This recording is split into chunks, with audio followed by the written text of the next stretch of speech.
golongan jin dan manusia, jika kamu sanggup menembusi melintasi penjuru langit dan bumi, maka tembuslah. Kamu tidak akan mampu menembusinya kecuali dengan kekuatan daripada Allah. Surah Ar-Rahman ayat 33. Fendi sendiri, ustaz semua dan isi-isi ustaz banyak bagi semangat, telefon, sabar macam Umi, sabar. Minta lah sangat. Tolonglah jangan menghina sangat. Macam Umi dengan anak-anak minta tolong sangat. Tak kesian ke tengok budak kecil bila tomah-tomah macam ni, tengok Umi dia kesedihan, dah ayah dia tak ada. Minta tolonglah sangat. Hentilah tomah-tomahan macam ni. Minta tolong, tak pergilah siapa. Ha? Allahu Akbar. Ha? Keluar, bawa keluar dulu. Bawa keluar dulu. Dia mengamuk sangat dah ni. Dia marah sangat dah ni. Jangan keluar. Dia tutup lampu. Ya Allah, Tuhanku. Okey. Jom. Okey. Dia tabur kan? Ada lima. Kami ada rakaman dia. Dia ada gambar dia tak tengah. Dan saya memang letak barang dekat tengah. Sekarang ni berterabur. Saya test dia nak uji dia. Nampaknya memang dia ada semua rumah. Lampu dia tutup semua suis ke? Atas dia ada dua plug, dia tutup bawah. Oh, dia tutup. Dia tutup yang sini. Kita buka ke atas kan? Lampu tadi. Dia sampai sentuh. Dia boleh tutup situ. Semua di sini. Memang dia boleh usik benda macam ni ya. Memang pelik dah. Memang sangat pelik. Dia boleh usik benda-benda ke tau. Dia boleh usik. Saya dengar pada Cik Umi ada yang lalu di kawasan rumah pun budak-budak nakal lah, menjerit-jerit, "Ui, rumah saka." Saya sangat sedih apabila perkara seperti ini boleh berlaku. Seorang ibu yang baru kehilangan suami, mempunyai 3 orang anak, masih bersedih kehilangan suami, diuji dengan berita apa peristiwa macam ni, memang sangat-sangat takut, sedih dan sekarang bertambah sedih walaupun gangguan dah hilang sepenuhnya, insya-Allah hilang sepenuhnya, tak ada sebab dah tenang semua. Perasaan masih lagi terganggu dengan kata nista yang ditujukan kepada keluarga ini. Jadi saya nak dengar apa sebenarnya perasaan Umi sekarang ni. Okey, sebelum tu saya nak cerita sebab apa saya tiba-tiba selalu ada sini. Sebenarnya saya dah lama kenal dengan Umi ni. Umi ni sebenarnya yang biasa dengan Masjid Taman Terengganu, sebab saya selalu uruskan dengan, saya dah membantu juga bahagian kebajikan, bahagian Masjid Terengganu.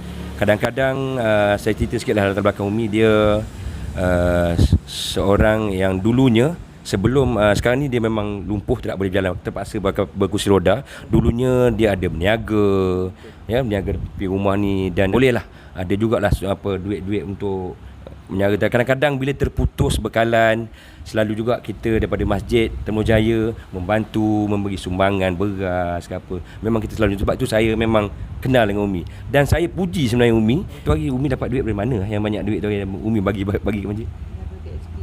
Umi dia baru keluar duit kan BSP. Dia telefon saya, Fendi, Umi nak bagi duit ni dekat masjid.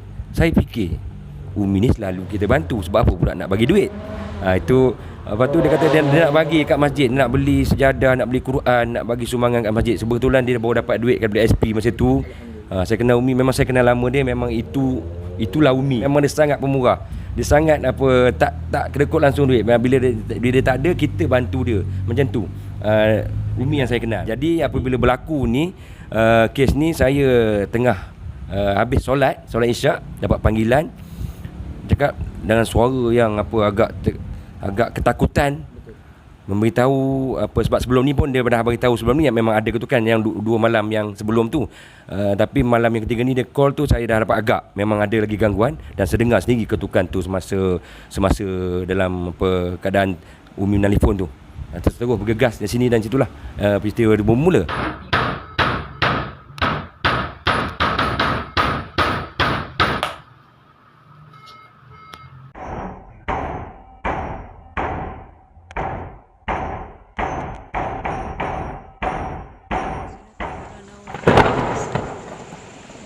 Dia ketuk weh. Tengok dia ketuk pintu.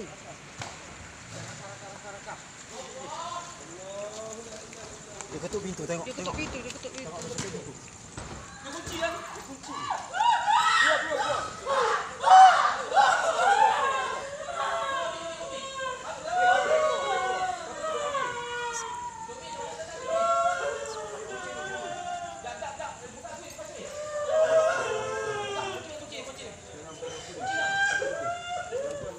Berkenaan dengan tumahan kata nista ni, cerita perasaan Umi lah sebenarnya. Ceritakan perasaan Umi.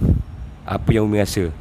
Apakah yang Umi rasa apabila mendengar kata-kata yang bukan tak ada langsung kena-mengena sebenarnya dengan tu, tapi benda tu diceritakan. Apa perasaan Umi? Perasaan Umi sekarang ni amat tertekan kerana Umi ada sakit jantung, darah tinggi, kencing manis, lepas tu migrain. Bila Makcik Umi, bila kejadian macam ini, Makcik Umi tak boleh nak berfikir dan selalu mengamuk di rumah. Yang jadi mangsa adalah anak-anak. Dalam 2 hari ni memang Makcik Umi mengamuk dengan anak-anak. Anak pun tanya, kenapa Umi jadi macam ni? Kenapa? Mengucap.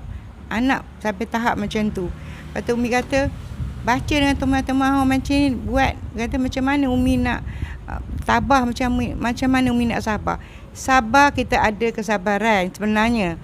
Tapi tahap macam ni, memang rasa Makcik Umi tak boleh terima hakikat tomahan yang macam-macam.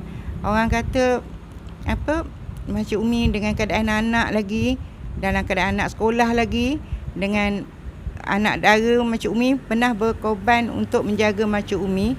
Anak Makcik Umi hanya bersekolah hanya tingkatan 3 saja.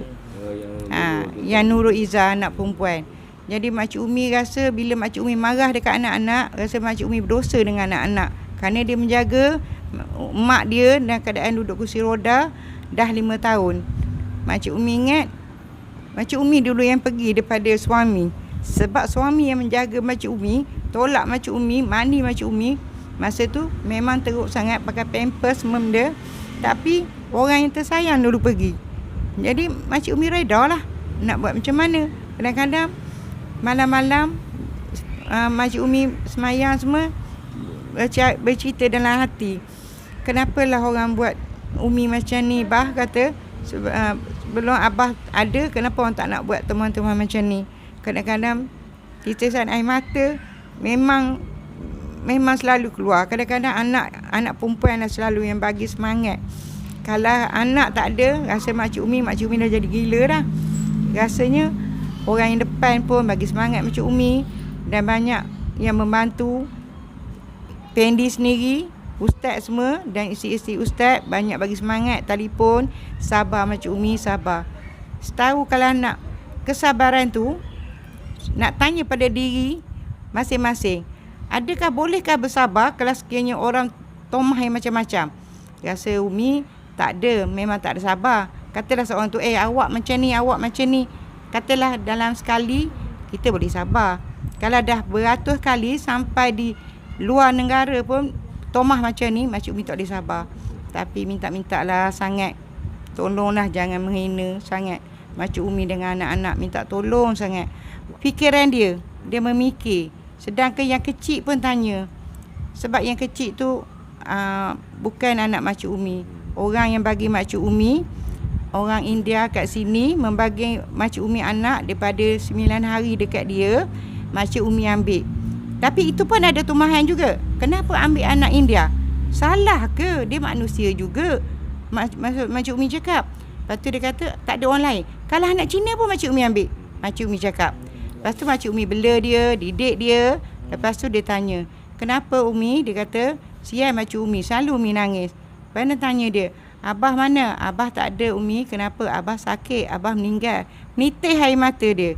Tak kesian ke tengok budak kecil bila tomah-tomah macam ni, tengok Umi dia kesedihan, dah ayah dia tak ada. Minta tolonglah sangat, hentilah tomah-tomahan macam ni. Minta tolong, tak kira lah siapa pun, tak kira lah walaupun saudara, walaupun ahli keluarga pun, minta tolong sangat. Sepatutnya support. Maknanya anak-anak Makcik Umi ni bagi semangat, bukan tomah-tomahan macam ni. Tapi Makcik Umi bersyukur dua orang ni, maknanya tolong Mak Cik Umi A sampai ke Z.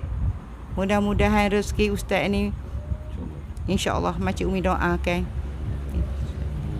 Begitulah di antara luahan hati seorang ibu yang baru kehilangan suami tersayang apabila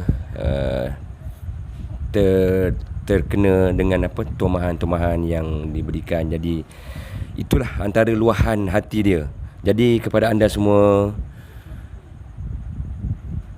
kita minta hentikan segala kata nista.